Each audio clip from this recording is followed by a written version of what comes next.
the highest graded group of 6 quarterback. Now, what is technically now the group of 6? What is that? Is that all the non? Yeah, it used to be group of 5, so now it's group of 6. Why are we throwing the Pac-12 in there? Got it. Okay, I haven't heard the group of 6 their own thing this year. Well, and now it used to be the group of 5. Now I guess we're calling they are it a group of 5. What are we doing? But now it's the group of 6. No, but there's not 6. But the Pac-12 makes it 6. There's only 4 power conferences, and then there's a group of 5. They are in the group of 5. Yes. So we're calling this a group of 6 till next year, and then it's the group of 5 again. No, that's no. The They become Pac-12 the is sixth. the Pac-12 Pac-12 is becomes the 6th conference group of 5. Just throw them in a group of 5. Why do we? That's what we're doing. I know, but why we do group of 6 now? because there's now 6 conferences. But nobody cares about those conferences. It's the group of 5. The highest graded group of 6 quarterback from week 2. You can shake your head. Everybody in America is calling it the group of 5. According to, I know. I was reading this tweet yesterday, and I was like, group of 6, and then I had to do some math in my head. I always just look at the never a group good of thing. 5 as the teams who aren't in the Power 4. You're not in the Big 10, ACC, SEC, or Big 12. I don't even care. I mean, I'd throw the Big 12 in there too, but I digress. Highest graded group of 6 quarterback from week 2, Malik Murphy of Oregon State at 88.6. Their offense was stellar. Take away the penalties, and they probably win the game. They had too many timely penalties, even with all the snafus that they had. Yep. Their offense had 500 yards of offense. Yep.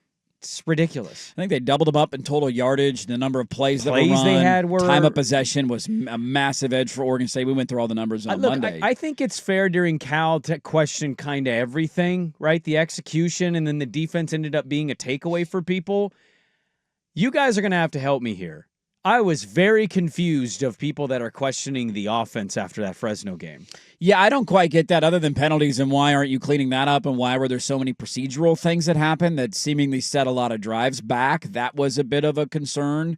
Okay, but Ryan Gunderson's not in the huddle saying, hey, Malik. Yeah, make sure the right tackle jumps off sides. Hog him up, Sikorsky. Tell Sikorsky to be a false start here. Like those are things you need to be cleaning up as a coach for sure. You need to address it. They had one 2-point play that I didn't like, but then you're getting into the super nitpicky. Like they had one where it was like a triple slant basically on the left side. And he just kind of threw it to nobody. That was a terrible read. Like, he got blown up, and that was just a bad play. And so, but yeah, anybody who was blaming the offense for that game, I don't quite get it. They led the team on a game-winning drive essentially at the end that some thought should have been good enough considering your head coach is defensive-minded, and then 2 plays later, they're in field goal range to Brady to kick a game-winning field goal. And special teams was the primary reason that they lost. Yes. So this is becoming an interesting game, and I'll be curious what Ryan thinks. But as the week has gone on, Josh Pate brought it up in the last hour, they're becoming a trendy pick for a lot of people because Texas Tech is in a look-ahead spot with a game against Utah, Big 12 showdown for them next week, going on the road where nobody's giving them an opportunity. This is not a must-win like last week was. There's essentially no pressure on them because nobody's expecting anything out of them at this point in the season. And I have no idea how to gauge what Oregon State is going to look like this weekend, but I do think it's a game, if they can clean up some of the nonsense, that they can hang around in. Like them, you tell me right now that Oregon State finds themselves in a ball game going into the fourth quarter, I would not be surprised in the least by that. So here's my only hang up on, like, can it be 45-24?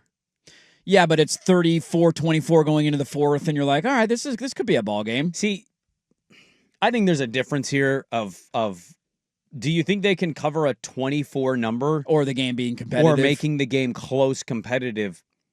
I don't have evidence they can make this competitive. Do I have evidence that Texas Tech goes up, scores 40-something, and Oregon State gets into the mid to high 20s and covers a 24-point number? Right. Absolutely. That wouldn't stun me by any metric.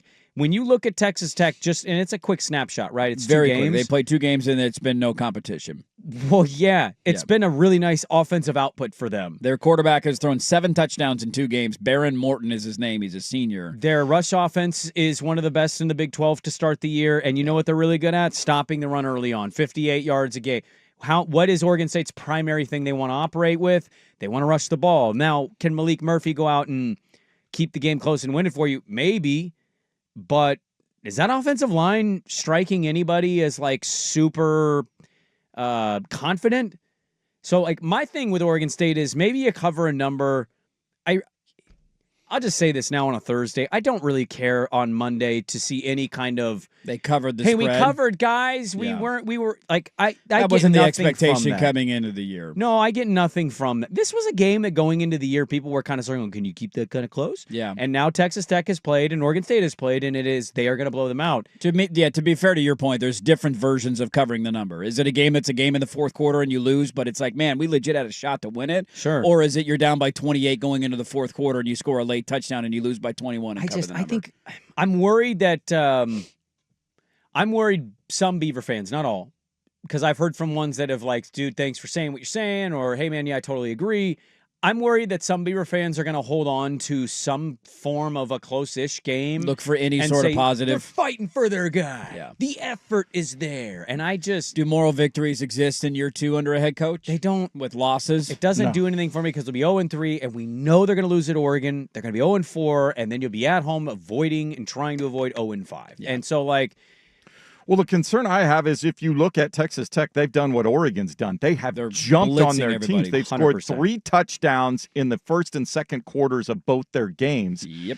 And if they jump on Oregon State early, what does that do to the very fragile psyche of that team? And do they just roll over? Does it all come apart on the road? Yes. They were up 48-0 at the half against Kent State last week. That was the score. Now, I know Arkansas and then playing Buff and 47 Kent to State. nothing in the Yeah. Who did Arkansas. Oregon State play last week? They played Fresno State. So I'm not State. going to poo-poo a Kent State and then outside of my mouth Yeah. be like, well, we lost to Fresno State. Like, nobody thought Fresno State was going to win that game. If Texas Tech scores 3 touchdowns in the first quarter again, It's over. then forget it's it. over. By the Yeah, way, they're game's averaging over. 3 sacks a game. Yeah. I have so many, like, and people are acting like I the defense don't know is where stellar. all this money is coming down Well, on it's a big Oregon number. State. It's a look. I think it's just a get big it, spread, backdoor cover as written all over it in Texas Tech. Because, I mean, to the See, point, it's this played Kent team's State not and Arkansas capable of a Pine Bluff. backdoor cover. They're There's nothing about their line play, both sides, that make me feel good in any way No. whatsoever they have to against this kind of start talent. with some sort of statement, either a big defensive hold or a turnover or something. And what have we seen that tells you this team is massively organized and ready to come storming out of the gates through 2 games? Their front seven's been awful. They have 0 sacks in 2 games. They still have 7 sacks through 14 games under Trent Bray. That's not good. That was their biggest issue defensively last year, and it has carried over into this year. They're one of 10 teams in college football to not register that stat. Yeah, that's not 10 good. Through out of 2 games. 134. Through 2 games, that's an alarming So stat I just, right there. moral victory is going to almost do nothing for me this year or this week. And then I know they're going to lose next weekend. It's just a matter of what Lanning wants to do or not do. Yeah. And then you might be staring down the barrel of 0-5. Maybe we'll be wrong on Monday. They pull off the most massive upset of all time. Who saw that coming? And you can serve me a plate of crow and I'll eat it. But, like, there's been nothing about what we've seen with the analysis that tells you they can win this game. And so until I see otherwise from a coaching perspective, to Swag's point, the organization, the preparedness, the non-stupid penalty, like, I'm sorry if I'm not diving all in with the idea of an upset.